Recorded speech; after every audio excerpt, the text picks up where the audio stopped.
Ayo perempuan Indonesia, tunjukkan bahwa kita adalah perempuan-perempuan hebat.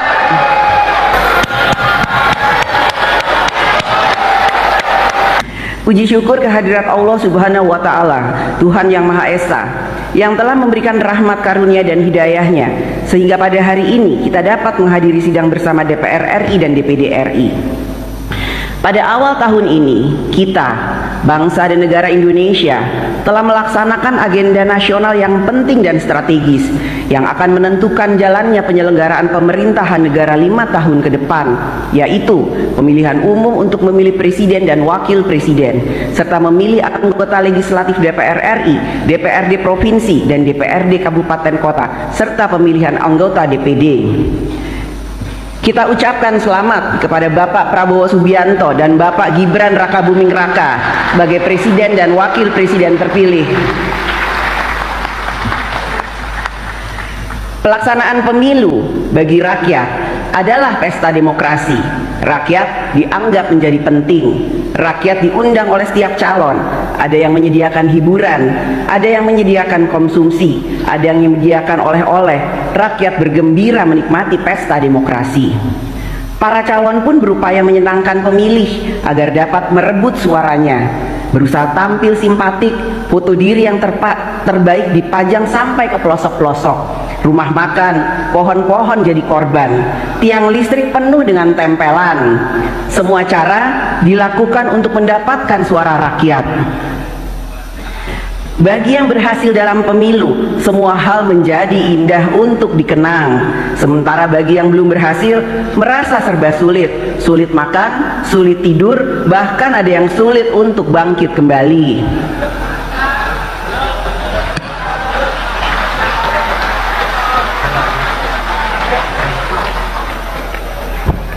Itulah potret pemilu tahun 2024. Haruslah menjadi kritik dan otokritik bagi kita semua.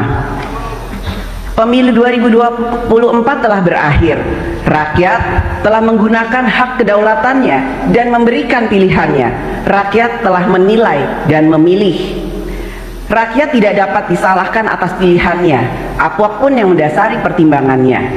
Rakyat memilih atas dasar apa yang diketahui dan dipahaminya, terlepas dari kualitas apa yang diketahui dan dipahaminya. Pengalaman demokrasi sudah panjang, pemilu telah dilaksanakan berkali-kali. Bahkan sebelum era reformasi, pemilu juga sudah dilaksanakan, dan rakyat juga memberikan pilihannya melalui pemilu. Apakah pemilu saat itu memenuhi syarat-syarat pemilu yang bebas, jujur, dan adil? Silakan dijawab.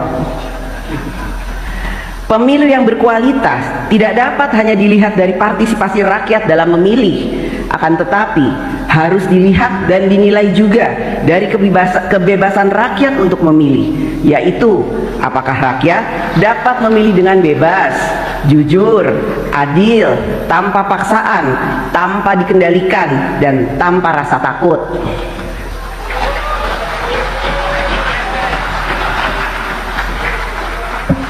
Kita semua memiliki tanggung jawab bersama untuk menjaga dan menciptakan demokrasi yang berkualitas, semakin maju, beradab, dan mencerdaskan kehidupan bangsa. Menang kalah selalu ada dalam pemilu. Karenanya, kita dituntut untuk memiliki etika politik, siap kalah dan siap menang. Siap bertanding dan siap juga untuk bersanding.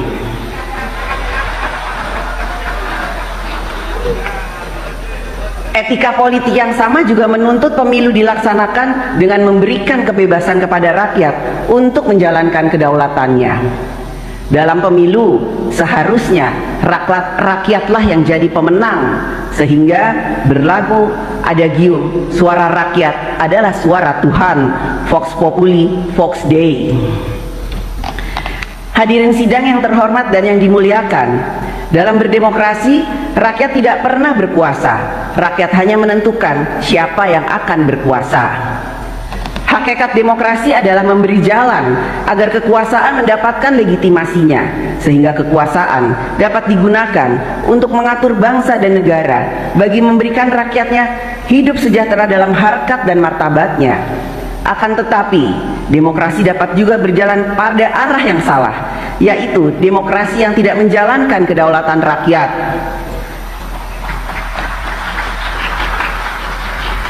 Konstitusi kita telah meletakkan prinsip dasar berdemokrasi, yaitu bahwa kedaulatan berada di tangan rakyat, bahwa Indonesia adalah negara hukum, segala warga negara bersamaan kedudukannya di dalam hukum.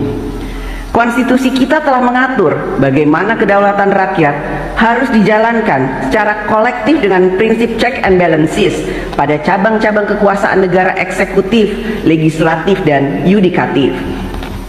Keseimbangan kekuasaan antar cabang-cabang kekuasaan negara eksekutif, legislatif, dan yudikatif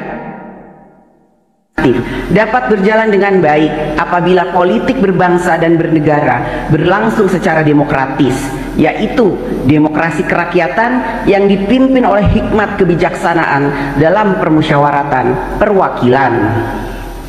Hikmat kebijaksanaan adalah suatu kesadaran akan pentingnya nilai-nilai dalam berbangsa dan bernegara, sehingga politik berbangsa dan bernegara dijalankan dengan menjunjung nilai-nilai yang beradab, bermartabat, beretika, sehingga perjuangan politik memiliki makna membangun peradaban. Suatu prinsip yang dikatakan Soekarno dalam pidato 1 Juni 1945, yaitu bahwa demokrasi kita adalah permusyawaratan yang memberi hidup, yang mampu mendatangkan kesejahteraan sosial bagi seluruh rakyat Indonesia. Negara Indonesia bukan satu negara untuk satu orang, bukan satu negara untuk satu golongan, akan tetapi kita mendirikan negara semua buat semua, satu buat semua, semua buat satu. All for one, one for all. Seorang negarawan akan memikirkan masa depan negara yang harus lebih baik, sedangkan politisi akan memikirkan masa depan hasil pemilu yang harus lebih baik. Visi tanpa kekuasaan menjadi sia-sia, kekuasaan tanpa visi menjadi sewenang-wenang. Oleh karena itu, untuk menjalankan praktek politik kekuasaan dalam sistem pemerintahan presidensial dengan keseimbangan cabang-cabang kekuasaan, maka kita membutuhkan negarawan yang politisi dan politisi yang negarawan. Sehingga kekuasaan negara dijalankan untuk kebaikan yang lebih besar, bukannya untuk membesarkan diri sendiri, kelompok, maupun kepentingan tertentu. Demokrasi juga memberikan ruang kepada rakyat ikut melakukan fungsi kontrol sosial, baik melalui media massa, media elektronik, media sosial, kerja-kerja LSM, pemikiran-pemikiran akademisi, kerja-kerja ormas, dan lain sebagainya, yang bertujuan agar kekuasaan yang berasal dari rakyat digunakan sungguh-sungguh untuk kepentingan rakyat. Mewujudkan demokrasi yang sejati bukanlah jalan yang mudah, karena itu jalan yang sulit dilalui. Bukan saja kita terhenti sejenak, tetapi kita tidak boleh mundur, karena tujuan kita mulia, tujuan sejak negara ini didirikan, yaitu Indonesia untuk semua yang merdeka, bersatu, berdaulat, adil, dan makmur. Hadirin sidang yang terhormat dan yang dimuliakan, dalam praktek berdemokrasi di Indonesia saat ini berkembang juga demokrasi deliberatif, yaitu demokrasi wacana atau demokrasi berwacana. Media sosial menjadi salah satu kekuatan utama dalam demokrasi wacana, membangun opini dan persepsi. Melalui media sosial dapat diciptakan berbagai persepsi. Persepsi mengangkat citra seseorang, persepsi yang merendahkan seseorang, bahkan orang yang baik dapat dipersepsikan menjadi orang yang jahat. Begitu juga sebaliknya, orang yang jahat dipersepsikan menjadi orang yang baik. Orang yang salah menjadi orang yang benar, orang yang benar menjadi orang yang salah.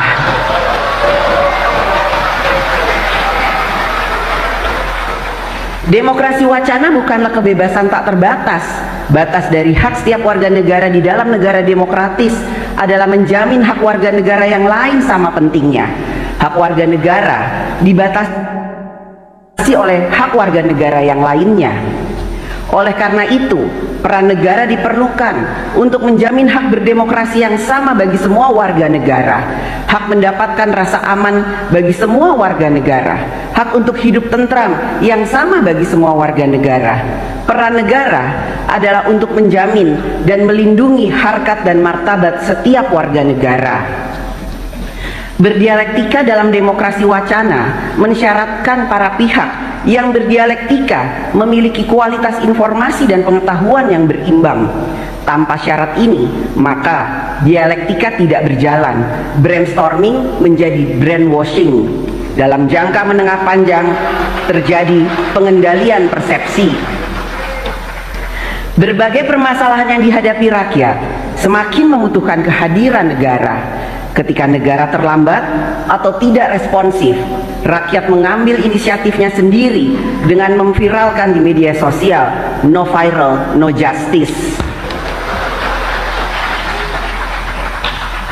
Menjadi tanggung jawab bagi kita bersama, lembaga kekuasaan negara, DPR RI, DPD RI, pemerintah pusat dan daerah, MA, MK, TNI, Polri, untuk menjalankan kekuasaan negara secara efektif, responsif, cepat, memperhatikan rasa keadilan, rasa kepatutan dalam menangani setiap urusan rakyat, sehingga rakyat merasakan kehadiran negara.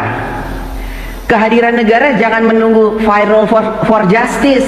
Kehadiran negara adalah hadirnya keadilan dan kesejahteraan bagi rakyat. Hadirin sidang yang terhormat dan yang dimuliakan, besok 17 Agustus 2024 adalah 79 tahun hari ulang tahun kemerdekaan Republik Indonesia. 79 tahun kita menjadi Indonesia. Menjadi Indonesia berarti kita bertekad dan bekerja untuk memiliki suatu bangsa dan negara yang berkarakter Indonesia. Sudah 79 tahun bangsa dan negara ini membangun di berbagai bidang: politik, hankam, sosial, ekonomi, budaya, religi, hak asasi manusia, lingkungan hidup, dan lain sebagainya. Kita selayaknya berterima kasih atas upaya setiap pemerintahan untuk membangun Indonesia dan mengatasi tantangan di setiap zamannya. Karenanya kami ucapkan terima kasih juga kepada Presiden Insinyur Haji Joko Widodo dan Wakil Presiden Kiai Haji Ma'ruf Amin yang akan segera berakhir masa tugasnya atas upaya dan kerjanya selama 10 tahun ini dalam membangun Indonesia. Kita tentu tidak dapat hanya fokus pada hal-hal yang telah berhasil dicapai, maupun hanya fokus pada hal-hal yang belum berhasil dicapai. Fokus pada hal-hal yang telah dicapai mengantarkan kita hanya akan fokus untuk melanjutkan. Fokus pada hal-hal yang belum berhasil dicapai mengantarkan kita hanya akan fokus untuk melakukan perubahan atau penyempurnaan. Jadi, di antara yang akan melanjutkan dan yang akan melakukan perubahan atau penyempurnaan, masih terdapat pengaruh utamaan yang lain, yaitu progresif, yang berarti maju berkembang dan berkembang untuk maju. Maju berarti menjadi berkualitas, berkembang berarti menjadi inklusif. Pembangunan yang berkualitas ditandai dengan kehidupan rakyat yang semakin makmur, sejahtera, mudah dalam berbagai urusan. Negara hadir untuk berpihak kepada rakyat. Pembangunan yang inklusif ditandai dengan kesempatan yang luas bagi seluruh lapisan masyarakat untuk ikut berpartisipasi dan menikmati hasil-hasil pembangunan. Petani, nelayan, buruh, rakyat kecil, guru, PNS, swasta, dan lain sebagainya. Semua dapat berpartisipasi dan menikmati kesejahteraan, termasuk juga kaum perempuan. Pembangunan yang inklusif juga memberikan ruang bagi perempuan dalam pembangunan. Keikutsertaan perempuan bukanlah sebagai bentuk afirmatif, akan tetapi sebagai bentuk kesadaran kita bersama bahwa peran laki-laki dan perempuan setara kedudukannya dalam membangun bangsa dan negara. Saat ini masih banyak ditemukan cara pikir yang seperti ini. The happiness of man is I will. The happiness of woman is he wills. Seolah-olah hanya ada his story, tidak ada her story.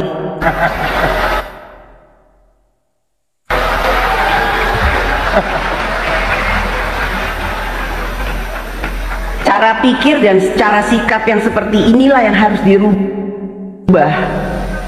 Kesetaraan antara laki-laki dan perempuan bukan didasarkan karena kebencian pada kaum laki-laki, akan tetapi atas kesadaran bahwa harkat dan martabat manusia sama, baik laki-laki maupun perempuan, baik kulit putih maupun kulit hitam, baik rambut lurus maupun rambut keriting. Harkat dan martabat manusia adalah sama. Kesetaraan perempuan dan laki-laki tetap mengakui dan menghormati kodrat masing-masing. Tidak mungkin atas nama kesetaraan perempuan menggunakan pakaian laki-laki dan laki-laki menggunakan pakaian perempuan. Apa jadinya kalau laki-laki yang hadir di sini menggunakan pakaian perempuan? Demi kesetaraan. Kesetaraan tetap mengakui kodrat yang berbeda antara perempuan dan laki-laki. Perempuan dan laki-laki mempunyai hak yang sama untuk maju, sejahtera, berkarya, berprestasi, dan hak yang sama dalam pekerjaan serta jabatan-jabatan publik. Ayo perempuan Indonesia, tunjukkan bahwa kita adalah perempuan-perempuan hebat.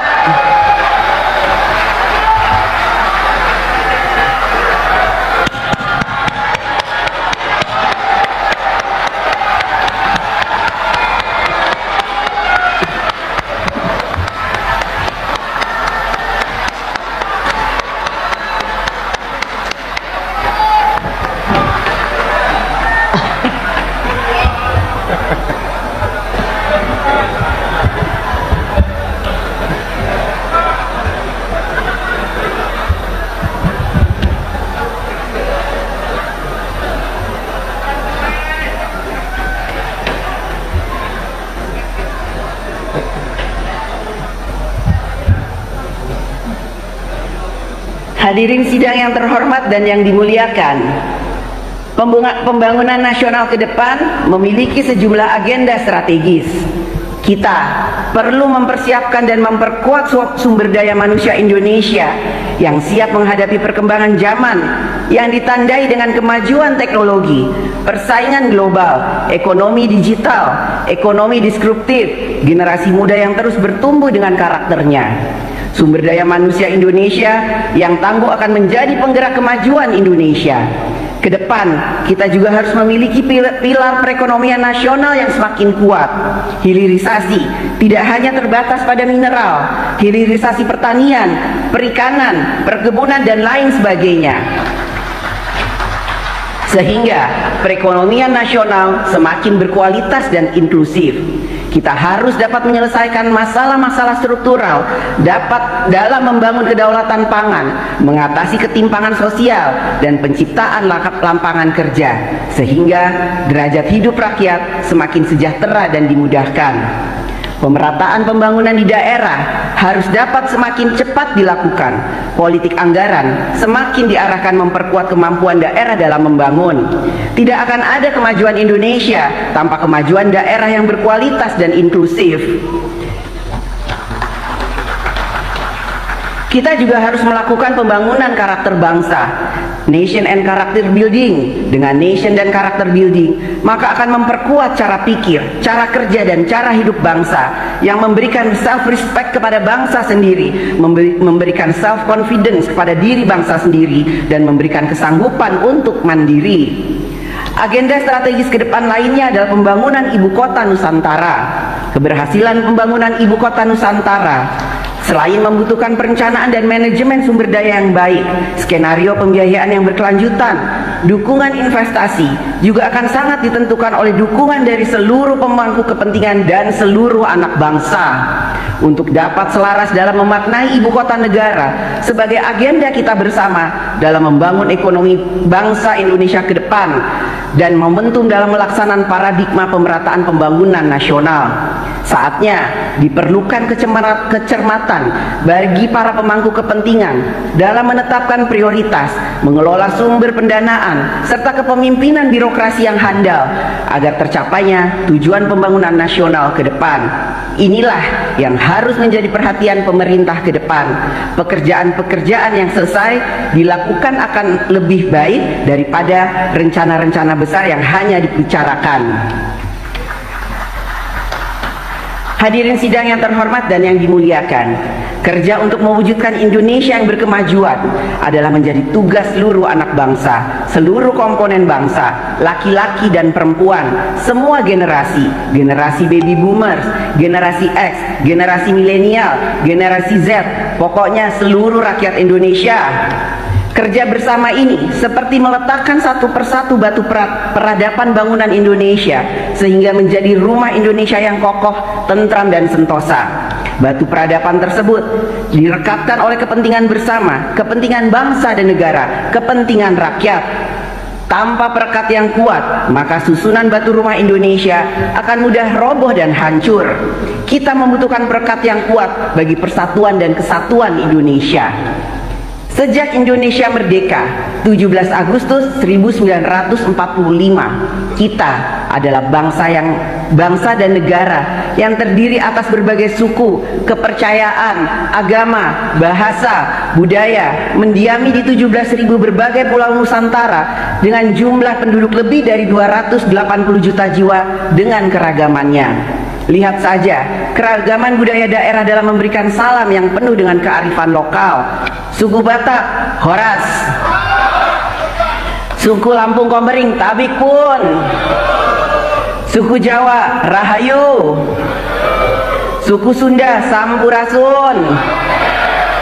Suku Dayak, Adil Katalino Bacuramin Kasaruga, Basengat Kajubata.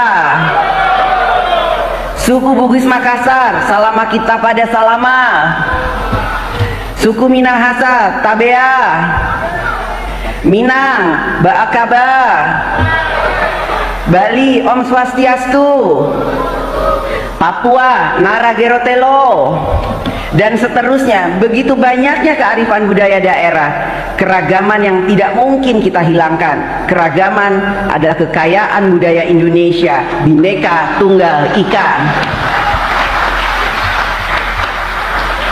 Ke depan kita harus tetap mawas diri. Pengalaman banyak negara yang gagal merajut persatuan dan kesatuan bangsanya adalah karena masalah politik, masalah krisis ekonomi, masalah keadilan, masalah krisis kepercayaan rakyat. Indonesia dapat merekatkan persatuan dan kesatuan bangsa berbineka tunggal ika dalam begitu banyak keragaman. Hanya kita memiliki Pancasila sebagai ideologi kehidupan berbangsa dan bernegara, sebagai jiwa bangsa Indonesia. Hadirin sidang yang terhormat dan yang dimuliakan, kita akan melaksanakan pemilihan gubernur dan wakil gubernur di 37 provinsi dan pemilihan bupati dan wakil bupati serta wali kota dan wakil wali kota di 508 kabupaten kota. Kita semua berkomitmen bahwa segala peristiwa yang terjadi dalam pelaksanaan pemilu legislatif dan pemilu presiden serentak pada bulan Februari 2024 yang lalu, baik yang manis maupun yang pahit, apalagi getir, menjadi bahan introspeksi dan pelajaran penuh hikmah bagi kita semua sebagai bangsa Indonesia. Yang sudah baik mari kita pertahankan, yang masih kurang baik terutama yang tidak sesuai dengan prinsip demokrasi tentu harus kita perbaiki. Hadirin sidang yang terhormat dan yang dimuliakan, besok saat matahari terbit bersinar terang, tanda buana membuka hari ulang tahun kemerdekaan Republik Indonesia ke-79. Mewujudkan Indonesia yang sejatinya merdeka membutuhkan perjuangan, gotong royong, kerja bersama seluruh anak bangsa. Boleh saja kita berbeda pandangan politik, berbeda partai politik, apalagi berbeda apa yang disuka dan yang tidak disuka. tetapi kita harus selalu ingat bahwa ada yang lebih penting dari semua perbedaan-perbedaan tersebut, yaitu adalah bagaimana kita dapat merawat dan menjaga kesatuan dan persatuan Indonesia. Kita tidak pernah tahu takdir bangsa dan negara Indonesia. Kita hanya dapat berusaha dan berjuang sampai takdir mengungkapkan dirinya. Kita juga tidak perlu menjadi luar biasa untuk memulai. Yang terpenting adalah kita harus memulai untuk menjadikan Indonesia luar biasa. Selamat ulang tahun yang ke-79, Dirgahayu Republik Indonesia Merdeka. Semoga Allah Subhanahu wa Ta'ala, Tuhan yang Maha Esa, senantiasa memberikan rahmat dan bimbingannya bagi kita semua.